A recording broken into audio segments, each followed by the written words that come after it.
Actually, I think the reality is that China is, not on every front, but on key fronts, is doing extraordinarily well.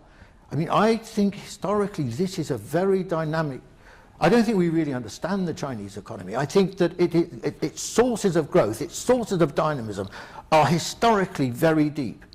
And so, for example, let me take the tech industry.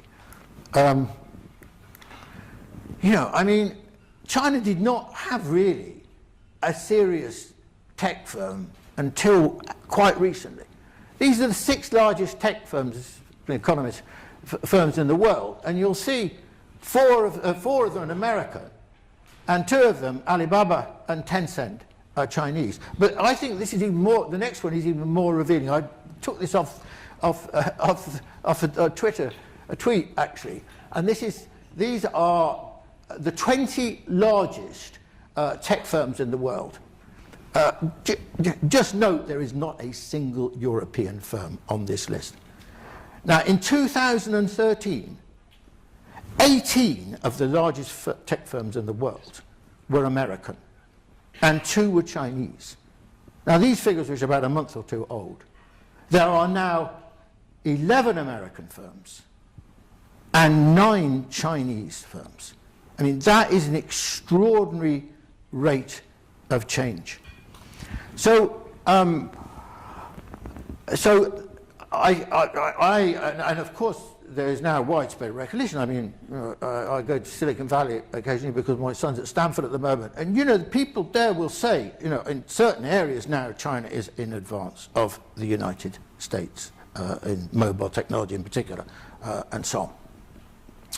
So, of course, now we're facing. So, what's the effect of a tariff war going to be? Now, I have felt ever since the primary election, Republican primaries in America in early 2016, that there would be a trade war. That was my view.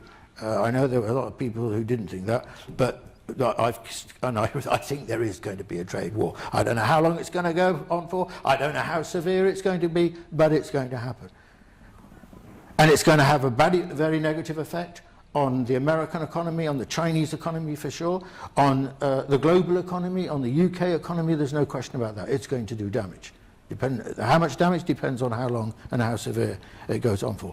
But for those in the Trump administration who are motivated by the idea that somehow a trade war will stop the rise of China or reverse the rise of China, are living in cloud cuckoo land.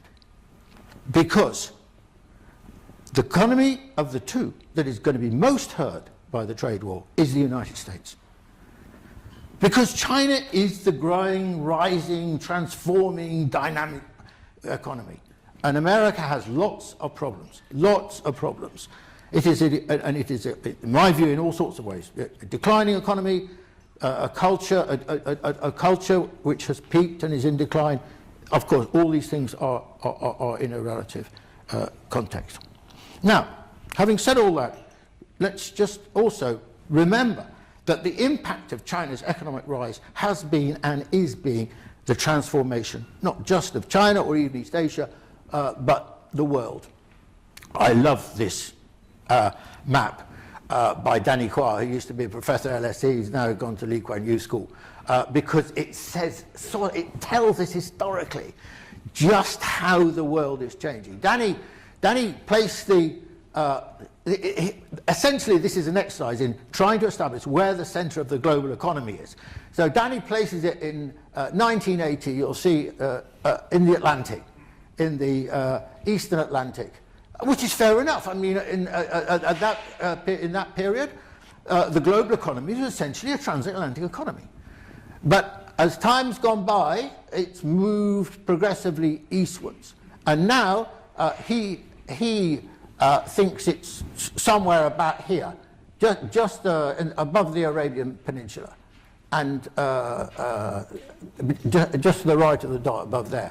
And he thinks by 2050 it will be on the Indian-Chinese border. In other words, essentially, goodbye a Western-centric economy. Goodbye a transatlantic economy.